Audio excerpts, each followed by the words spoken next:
मेरी मम्मी जी तो मेरे को काम में ऐसे लगा देती हैं, ऐसे लगा देती हैं, जैसे लगता है ससुराल जाऊंगी तो फिर मेरे को ही सारा काम करना पड़ेगा।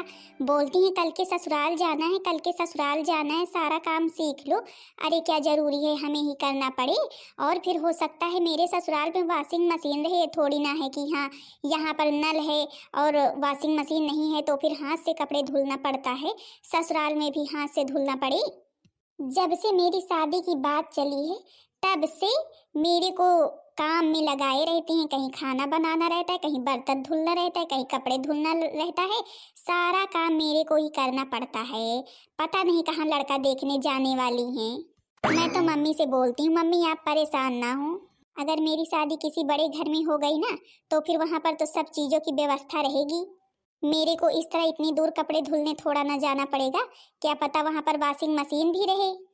अरे नैना, नैना कपड़े धुल ली? कपड़े धुल ली हो तो फिर चलो अभी झाड़ू पोछा भी करना है। क्यों मम्मी मेरे को ही झाड़ू पोछा करना है? आप नहीं कर सकती हैं क्या? आप ही कर लीजिए। अरे बिटिया मैं कर तो लेती ही, लेकिन मुझे थोड़ा काम था। आज तेरे लिए ना एक अच्छा सा लड़का मिला है, उसी को देखने जा रही हूँ। सुना है बहुत बड़ा है, बहुत बड़े घर का है। एक बात बताएं ना मम्मी, मेरे को शादी ही नहीं करनी है। जब से शादी की बात चली है तब से आप सारा दिन मेरे को काम में ही लगाए रहती हैं। पता नहीं कितना काम करना पड़ेगा मेरे को ससुराल में। अरे बिटिया शादी तो करनी ही पड़ेगी और काम में इसलिए लगाए रहते हैं कि करना पड़े या ना करना पड़े, लेकिन सारा काम जब सीख ही रहोगी तो फिर कम से कम कर तो लोगी। अच्छा ठीक है मैं जा रही हूँ, ठीक लड़के को देखने, फिर आकर के बताती हूँ कि लड़का कैसा है। तुम्हें पता है बहुत बड़ा घर है, बढ़िया टाइल्स से चमचमा रहा है, ऐसा मैंने सुना, इसलिए तो मैं और जा रही हूँ। यहाँ उस लड़के को मैं ही देख लेती हूँ। सुना है कि बढ़िया बिजनेस भी करता है। ठीक है मम्मी ठीक है, जाओ मेरे को क्या करना है। आप तो बस लड़का ही देखने जाती रहती हो जब देखो तब। अब क्या करूँ बिटिया, मेरी इकलौती तुम ही तो बेटी हो, तो ये भी तो नहीं है कि हाँ किसी के साथ भी कर दूँ। अब ना, अब मेरी मम्मी इसी काम में लगी रहती है, लड़का ही उनको रोज देखने जाना रहता है। पता नहीं कितने लड़कों को देखेंगी। लाओ मैं जल्दी जल्दी कपड़े धुल लूँ, इसके बाद तो झाड़ू पोछा भी बता गई है कि हाँ लगाना है। लाओ जल्दी जल्दी बढ़िया से घर की साफ सफाई कर देती हूँ, क्योंकि आज तो भाई मेरे बेटे को देखने वाले आ रहे हैं। अब क्या बताएं, अब मेरे बेटे की ना आदत की वजह से उसे कोई पसंद ही नहीं करता है। बाकी मैं इतनी बड़ी हूँ, मेरा घर इतना बड़ा है, मेरे घर में किसी चीज़ की कमी नहीं है, लेकिन अब क्या करूँ, बेटे की आदत से मजबूर हूँ। अभी तक कहीं से रिश्ता पक्का नहीं हुआ उसकी आदत से। अरे मम्मी, आप इतनी साफ सफाई क्यों कर रही हैं? देखो मैं तुमको कुछ बता रही हूँ, कान खोल कर सुन लो। आज कोई भी गड़बड़ नहीं होनी चाहिए। गड़बड़ मतलब कि मम्मी मैं क्या गड़बड़ करता हूँ? तुम यही गड़बड़ करते हो कि जब भी तुम्हें देखने वाले आते हैं तुम कुछ ना कुछ ऐसी हरकत करते हो कि वो लोग तुम्हें पसंद करके भी ना मना कर देते हैं तुम्हारी हरकतों को देखकर। सब सोचते हैं कि हाँ बड़ा घर है तो क्या हुआ, जब लड़का ही नहीं सही है तो फिर अपनी लड़की को इस घर में क्यों करी। आज कोई गड़बड़ नहीं होनी चाहिए, शांति से बैठे रहना, ठीक है? अच्छा अच्छा, मतलब कि मम्मी जी आज हमें देखने वाले आने वाले हैं तो फिर हमें शांति से बैठना है। हाँ तुम्हें कोई काम भी नहीं करना है और कोई गड़बड़ भी नहीं करना है, ठीक है ना? ठीक है मम्मी, ठीक है, जैसा आप कहेंगी वैसा ही करेंगी। मतलब कि आज मेरे को छुट्टी है, आज मेरे को कोई भी काम नहीं करना है, मुझे तो लड़की वाले देखने आ रहे हैं, लड़की वाली। अभी क्या करे, इसको कितना समझाए लेकिन ये अपनी आदत से बाज ही नहीं आता है। जब कभी भी रिश्ते वाले देखने आते हैं तब कोई ना कोई ऐसी हरकत कर देता है कि सब मना करके चले जाते हैं। अब की बार तो मैं जरूर करके इसका रिश्ता पक्का करवाऊंगी। लाओ चलो बढ़िया से जल्दी से नाश्ते की व्यवस्था कर लेती हूँ। लाओ, अभी तो देखने वाले मेरे को आ नहीं रहे हैं, तब तक भैंसों का गोबर ही हटा देता हूँ। नहीं, आखिरकार अभी हटाना ही पड़ेगा बाद में मम्मी जी को। इससे अच्छा है मैं सारा काम जल्दी जल्दी कर लेता हूँ और फिर बढ़िया देखने वाले आएंगे। अब कोई दिख भी नहीं रहा है कि उससे पलड़े में भर कर उठवा लेता। लाओ ऐसा करता हूँ, एक एक जगह का उठा करके ले जा करके खेत में डाल देता हूँ। भैया जी रामपुर जाने का रास्ता किधर से है? अरे माता जी, आप रामपुर में ही हैं, सही गांव में आ गई हैं। आपको जिसके यहाँ जाना हो जा सकती है, रामपुर ही है। अरे बेटा तुम क्यों ये कर रहे हो, कोई और नहीं है क्या? अरे हैं माता जी, लेकिन हम ही ये करते हैं रोज, सोचा आज भी कर दे जल्दी से। अच्छा अब आप आ ही गई हैं, हर जगह का भर लेते हैं, उठा देंगी? अरे बेटा अब तुमको देर लगेगी और मेरे को जाना है जल्द, मैं थोड़ा कहीं शुभ काम से जा रही हूँ, तो फिर भाई मैं रुक नहीं सकती हूँ। बस तुमसे रास्ता पूछना था इसलिए पूछ लिया। चलो भाई फिर ठीक है, मैं तो किसी का इंतजार कर रहा था कि यहाँ कोई आ जाता तो फिर उठा देता। मेरे को भी कहीं शुभ काम से जाना है। अच्छा, आप जाइए अपने शुभ काम पर, अभी मेरे को नहीं करना है, अभी कुछ देर लगेगी। पता नहीं कहाँ शुभ काम पर जा रही थी औरत, मेरे को गोबर तक नहीं उठाई कि जल्दी से भर देता और फिर मैं भी जाता। मेरे को सब लोग देखने वाले आ रहे हैं। चलो कोई नहीं, जल्दी जल्दी काम कर लेते हैं। मैं तो बहुत ही खुश हूँ कि हाँ, सब लोग मेरे को आज देखने आ रहे हैं।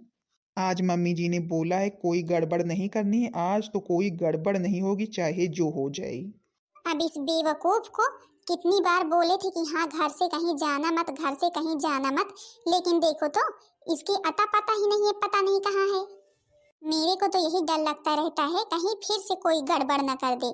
जब देखने वाले आने होते हैं तब ये वही गड़बड़ कर देता है। कोई न कोई काम ऐसा करता रहता है कि जिससे गड़बड़ हो जाए और रिश्ता कैंसिल हो जाए। हे भगवान, आज कुछ ना होने पाए। कहाँ घूम रहे थे तुमको कब से ढूंढ रहे हैं। हमने बोला था कहीं जाना नहीं, कहीं जाना नहीं, लेकिन नहीं, घूमे बिना तो रह नहीं सकते हो। कहाँ थे? अरे मम्मी, कहीं नहीं, बस बाहर ही तो बैठा था। बाहर ही तो बैठा था, इसी तरह तो तुम गड़बड़ कर देते हो। अच्छा जाओ जल्दी से मुंह हाथ धुलकर सही से बनकर आओ, सब लोग आने ही वाले होंगे और आज कोई गड़बड़ नहीं होनी चाहिए। अरे नहीं नहीं मम्मी, आज कोई गड़बड़ नहीं होने पाएगी।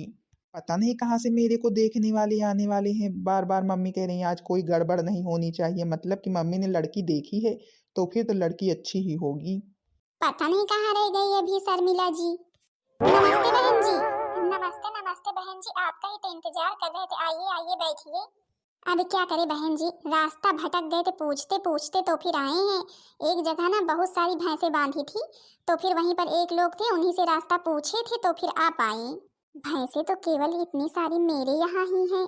वहाँ पर कौन आदमी था जिससे इन्होंने रास्ता पूछा? अच्छा अच्छा बहन जी, मतलब कि कष्ट हुआ आपको आने में? अरे नहीं नहीं बहन जी, खास कोई कष्ट नहीं हुआ।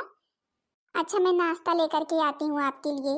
घर तो बड़ा बढ़िया भाई बना है, मेरी बिटिया रानी तो यहाँ राज करेगी राज। और जो है कि सब कुछ अच्छा है, केवल लड़का अच्छा होना चाहिए भाई, लड़का ही अच्छा हो तो फिर सब कुछ ठीक है। लड़के से ही सब कुछ ठीक है, नहीं तो कुछ भी नहीं ठीक है अगर बिटिया ही ना सुखी रही तो। लीजिए बहन जी नाश्ता करिए। हाँ हाँ भाई नाश्ता तो करेंगे ही, बस आप लड़के को बुला दीजिए। नमस्ते बहन जी, मैं लड़के का पापा हूँ। नमस्ते नमस्ते भैया। अरे बेटा रोहन, रोहन आओ जल्दी से। बहन जी मेरा लड़का बहुत अच्छा है, कोई भी किसी भी प्रकार की नशा पत्ती कुछ नहीं करता है। हाँ बहन जी, मेरे को इसी तरह का लड़का चाहिए भी, क्योंकि मेरी बेटी को ना अगर कोई लड़का नशा करता है तो फिर उससे तो उसे बहुत ही गुस्सा आता है। इसलिए मैं सोच ही रही थी कि जो लड़का मिले कोई भी नशा ना करे। लीजिए बहन जी मेरा लड़का आ गया। अरे दादा ये आपका लड़का है? हाँ हाँ बहन जी हमारा ही लड़का है, आप क्यों इतना आश्चर्यचकित हो रही हैं? हे भगवान, ये तो वही औरत है जो मेरे को रास्ते में मिली थी जब मैं गोबर फेंक रहा था। अभी तो मेरी मम्मी जी को पता चलेगा ना तो फिर तो ये बहुत ही गुस्सा करेंगी। हे भगवान, ये तो वही लड़का है भैया जो गोबर फेंक रहा था, मतलब कि ये सब काम करता है। अरे ना बाबा ना, मेरे को ऐसे लड़के से शादी नहीं करनी है अपनी बिटिया रानी की। नहीं नहीं बहन जी, मेरे को तो इससे शादी नहीं करनी है। अरे पर हुआ क्या आखिर, आप कुछ तो बताएं, आप ऐसे जा क्यों रही, आखिर क्या बताएं, क्या बात हुई?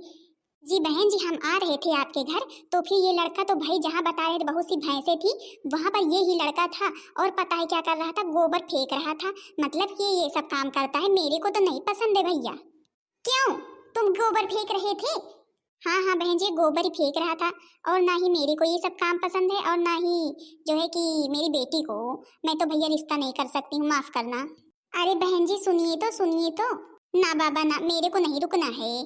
तुम्हारा लड़का गोबर फेंकता है, मतलब ये इसी तरह के काम करता है, लगता है कोई काम धाम और है नहीं, नहीं तो कहीं नौकरी करने जाता है। ये क्या काम कर रहा था? करवा दिया ना रिश्ता कैंसिल, बस इसी चीज के भूखे थे ना, पा गए।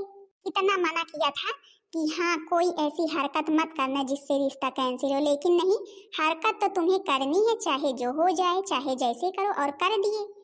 मम्मी जी मेरे को क्या पता कि वो वहां से आ जाएंगी, मैंने सोचा वो काम आपको करना पड़ेगा, इससे अच्छा मैं ही कर दूं। मैंने तेरे को कितनी बार रोका था लेकिन तू तब भी नहीं माना, अपने मन की करता है, करवा दिया रिश्ता कैंसिल। अब तो तेरी शादी कहीं से नहीं होगी। देखो सुशीला, इस तरह उसे डांटने की जरूरत नहीं है, समझी कि नहीं? क्या कोई काम करने में शर्म है क्या? अब जब भैंस पाल रखी हो तो फिर गोबर तो हटाना ही पड़ेगा। और वो बड़ी वीआईपी बन रही थी, उनकी बिटिया क्या कुछ नहीं करती है? नहीं करेंगी रिश्ता, नहीं करें, बहुत सी लड़कियां मिलेंगी। और मैं तो बहुत खुश हूँ कि मैं इतना बड़ा आदमी हूँ, लेकिन मेरे बेटे ने आज तक किसी काम को छोटा या बड़ा नहीं समझा। हर काम को मन लगा करके किया है। और तुम भी यही सोच लो, तुम्हें बहुत सी लड़कियां मिलेंगी, बहुत सी बहुएं मिलेंगी। मैं लाइन लगा दूंगा ला करके। बस तुम कह रही थी कि हाँ, आने वाली है देखने वाली, आने वाली है देखने वाली, तो मैंने भी कहा ठीक है। और अगर वो गोबर फेंक रहा था तो उन्हें इतनी शर्म क्यों आई? क्या वो आएंगी, उनकी लड़की आएगी तो फिर नहीं फेंकेगी? नहीं फेंकेगी तो हमारे यहाँ जरूरत ही कहाँ है? मम्मी, मेरे से गलती हो गई, मेरे को माफ कर दो। कोई बात नहीं बेटा, तेरे से कोई गलती नहीं हुई। सही बात है, अपना काम करने में कौन सी शर्म है। और उन्हें जब शर्म आ ही रही है तो कोई बात नहीं, हमारे यहाँ से रिश्ता भले ही ना हो उनका, क्योंकि मुझे पता चल गया उनकी बिटिया आएगी ना तो हमारे घर में कोई भी काम नहीं करेगी। अब जब हमने भैंसें पाल रखी हैं तो फिर गोबर तो हटाना ही पड़ेगा, और इसमें कौन सी शर्म की बात है। और मैं भी बहुत खुश हूँ कि तू एक लड़का होकर अपनी मम्मी के साथ हाथ बटाता है, सारा काम करवाता है। मैं तो तेरे लिए लड़कियों की लाइन लगा दूंगी। वो तो बस मेरी सहेली थी, इसलिए मैंने उनसे कहा शादी के लिए, और वो भी मेरे से कह रही थी। नहीं, मुझसे तो बहुत से लोग तेरे लिए बात करते हैं कि नहीं बहन दीदी लोग, सही बात है कि नहीं। अब इस तरह काम करते हुए देख ली तो फिर उनका मन ही बदल गया। भैया काम कर रहा था तो फिर अब शादी कैंसिल। इस तरह के लोग हैं पड़े हुए हैं। जब उन्होंने मेरे बेटे को काम करते हुए देखा, शादी कैंसिल कर दी, तो भैया उनकी बेटी आएगी तो फिर हमारे यहाँ कौन सा काम करेगी। इससे अच्छा है कि शादी ना ही हो, हम लोग दूसरी लड़की देख करके शादी कर लेंगे। अभी अगर मेरा बेटा बढ़िया कुर्सी लगा करके बैठा रहता, मोबाइल चलाता रहता, तब तो उन्हें अच्छा दिख जाता, और काम करते हुए दिखा तो फिर नहीं, गलत है। हाँ तो बहन दीदी लोग, आप लोगों के यहाँ भी कोई ऐसा है? अगर हो बहन दीदी लोग तो फिर कमेंट में ज़रूर बताना। वीडियो पसंद आई होगी तो वीडियो को लाइक कर देना, चैनल को सब्सक्राइब कर देना, ताकि दूसरा वीडियो आप सबके पास जल्द से जल्द पहुंच जाए।